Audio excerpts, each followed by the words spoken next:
subliminal shows the system, and will help people to watch this video.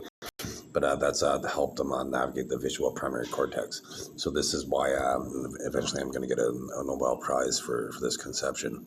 But I'll just show you how I theoretically am able to cure blindness.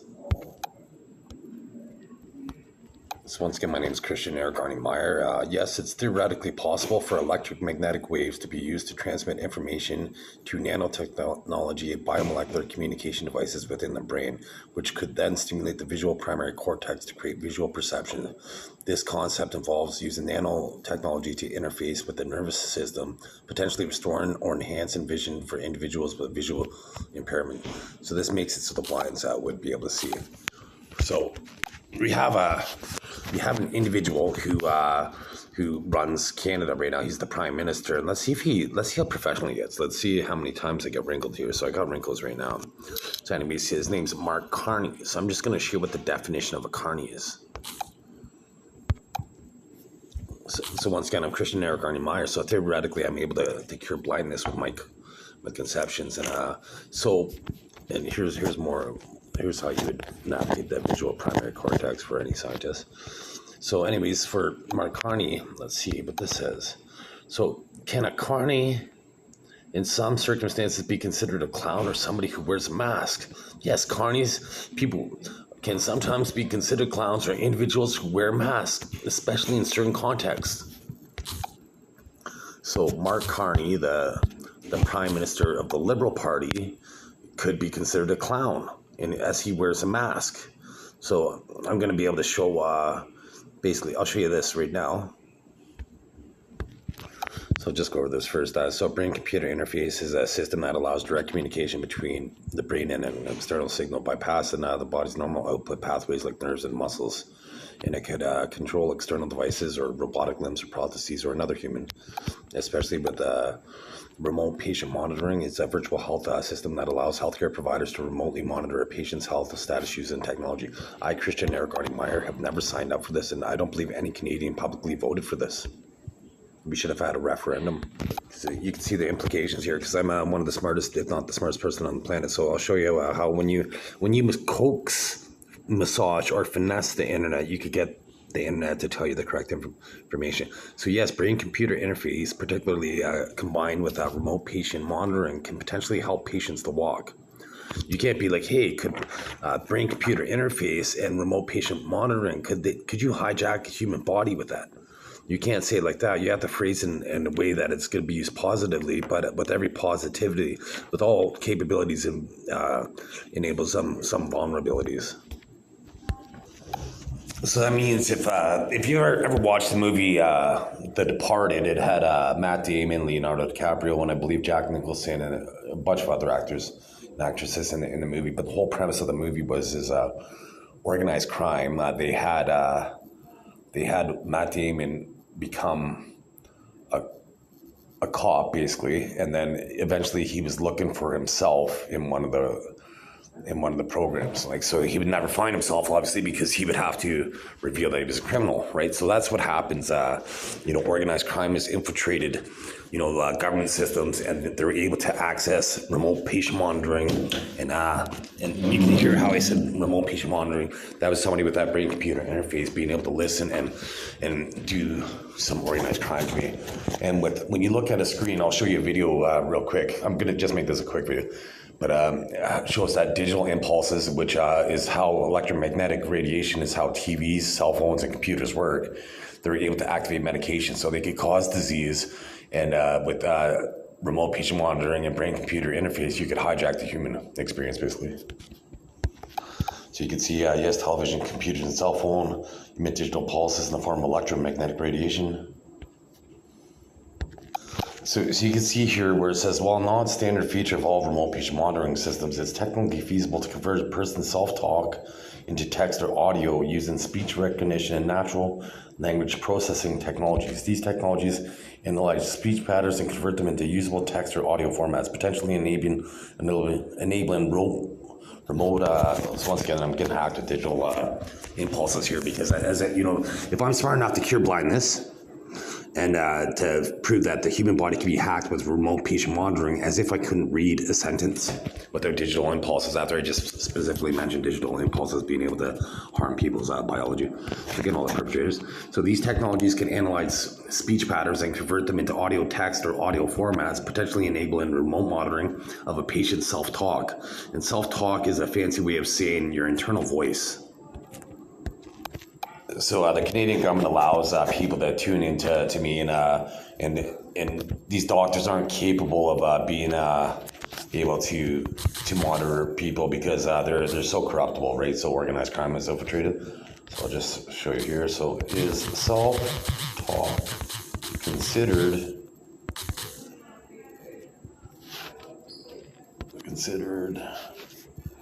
So I made a typo there. That was that was a brain-computer interface that caused me to make a typo by people hacking my body.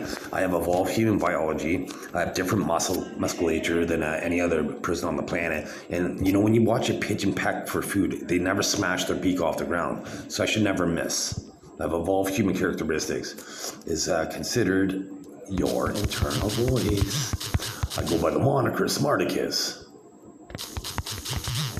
Voice. Yes, self-talk is generally considered your internal voice.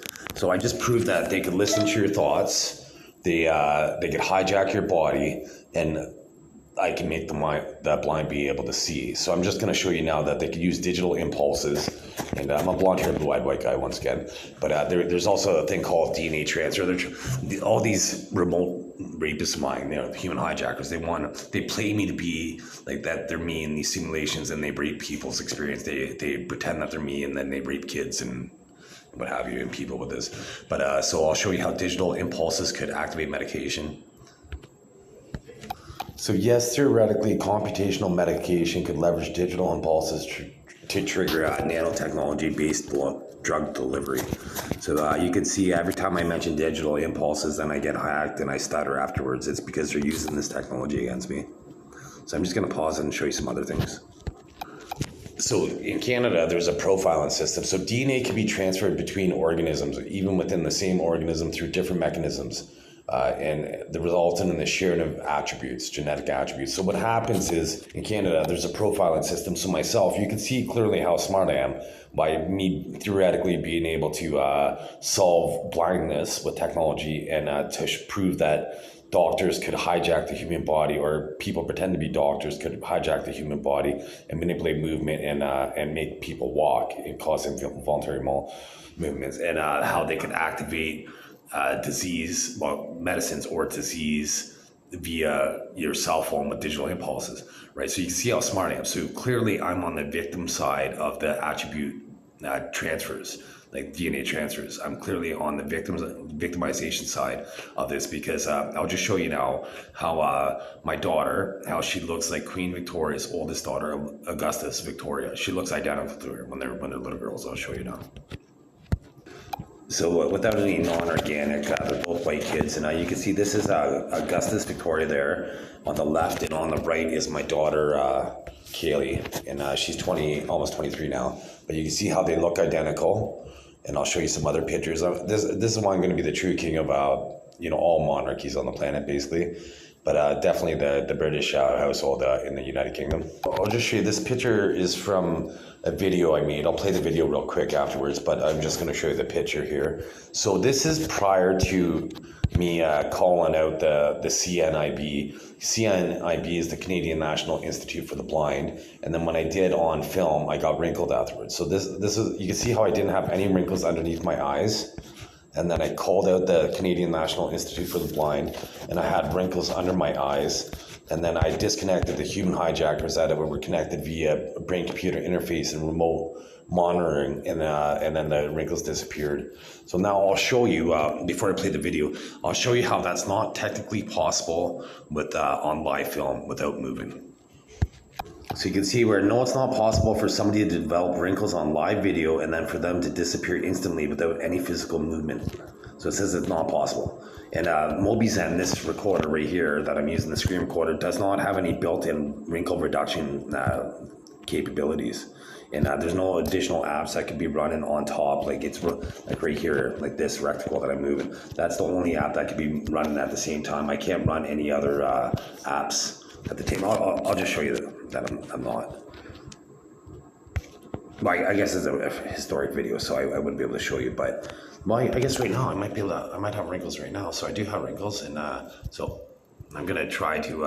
I'm gonna walk around. Well, I have to walk around it here. So well, it is a little bit more enhanced. So I'm gonna try to disconnect right now because the government of Canada consistently uses more technology to make this more possible, like to make it harder for me to defeat. But if I were to walk around the room, and I'll play 2 videos. So right here, I'll walk around the room and you'll see the wrinkles disappear because there's a subliminal profiling system. So right now where I am, the government with the DNA transfers, they pretend I'm a different person other than Christian Eric Carney Meyer. Watch how shocked my face is going to look when I tune them in. Right, so you can see how shocked I was. That was a human hijacker that was tuned in. Now look how scared they are. Look how scared they are. And I'm going to try to turn off the brain because they're a human rapist of mine. So now I'm going to walk around the room and I'm going to try to make my wrinkles disappear because there's a subliminal system. So they can't, if they can't see me where I'm stepping, and they try to get me to look around and all this, but my wrinkles should disappear considerably. And you can see, well, the lighting's a little different here, but you can see that they did reduce a bit, but not as much as in this next video, because look how happy they are, because they're getting better at hiding the technology. And you could read in the bottom left hand corner where the picture would be in the camera app, they hid right there. So I'll just play the live video because I'm not able to get the wrinkle to disappear right now because the government of Canada didn't launch any of the safety protocols. And because I made fun of Mark Carney, right? But, you know, with this technology, if they could listen to your self-help and with remote patient monitoring, they could dream condition elections. And that's what happened on April 28th, 2025. That's how the Liberals got reelected. And look how pissed Mark Carney is. Let's see you age me on film, Carney, because if you age me more than this, I can make the wrinkles disappear. Let's see you age me on film. Let's see you age me on film. There we go. I got lots of wrinkles there. And you can see how the wrinkles changed, right? Because like they were more pronounced, so you could see how they changed on live film. But now I'll show you how it did happen. You know, this was from July 13th, and it did happen more significantly because there's a woman. I can't show you right now because it's you know, where I am, it's against privacy rules. But if I was out in public, I would show you. But there's a woman that's hijacking me. She's from Blind River, and because she has wrinkles just like this. Right, but she just recently came here. That's why I have wrinkles. I have an open sore on my left foot because they pretend my right foot is good and then my left foot is bad. Look how shocked they were for that realization. And so now I'll play the video. So once again, with the video, without moving, you're not supposed to be able to rejuvenate, get wrinkles on film, and then have the wrinkles disappear on film. So I'm just gonna play the longer version.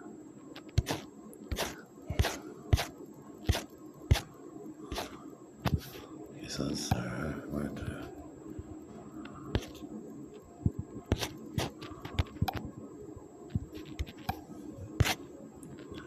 that should be in this one right here. So this one's 27 seconds long. So like you can see the Moby's end. So I'm just gonna pause. So you can see how I clearly don't have any wrinkles, and I'll just show you the date. This is from July 13th. This is from July 13, 2025. So the Canadian government's editing my telomeres. My name's Christian Eric Carney Meyer. I shouldn't have wrinkles whatsoever. You know, I have evolved human biology, right? So that means I should age the best on the planet. So I'll play the video for you again once. So my name's Christian Eric Carney Meyer, and I'm going to show you how you can basically restore the vision to the blind. I'm just making this video because I emailed this concept to the Canadian National Institute for the Blind, and you know what they did? Oh, look at this. I'm just getting aged on film here, and so I'm going to turn off my human thread so you can hear me restore instantly. So I'm just going to make this... So you can see clearly how I restored on film, and they say it's not possible. So the Canadian government, I'll show that, you know, that there's a profiling system showing that the Canadian government pretends that I'm multiple individuals right now, and so this is war crimes and biological warfare. Because I'll show you, before I do that, the profiling system, I'll show you how I look identical to George VI, which is King Charles's official grandfather. So that would make me have the true claim to the British throne. He looks like my twin, right? I look more like George VI than his grandson does. How come? And then I look more like his great uncle than like King Charles does.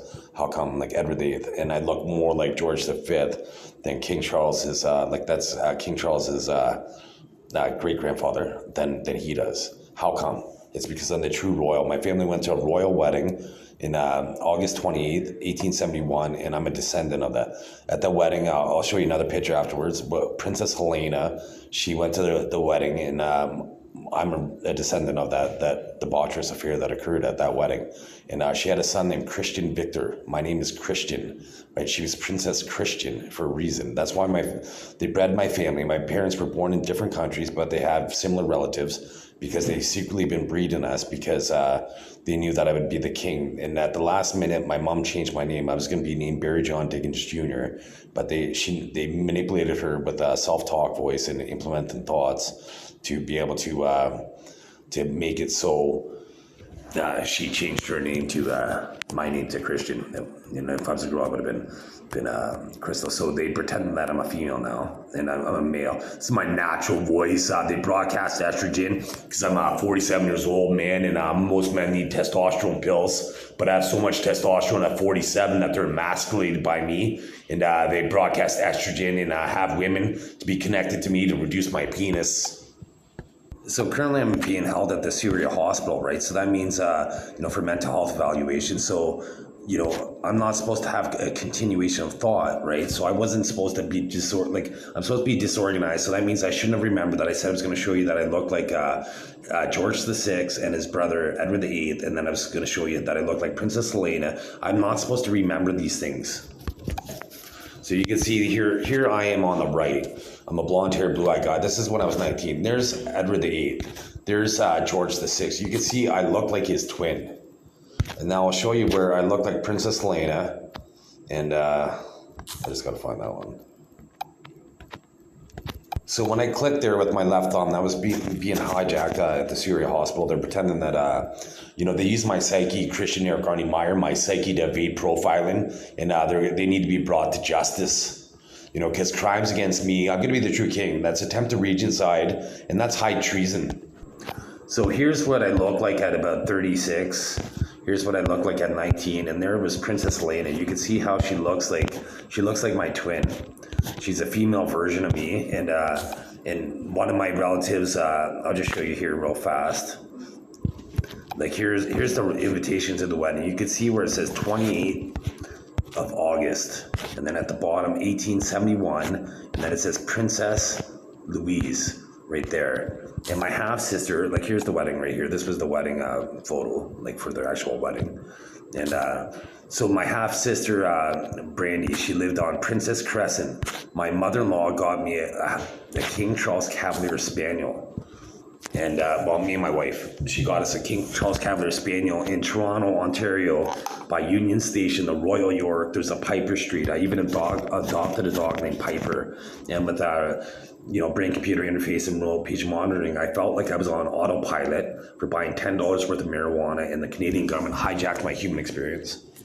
I felt I was on autopilot.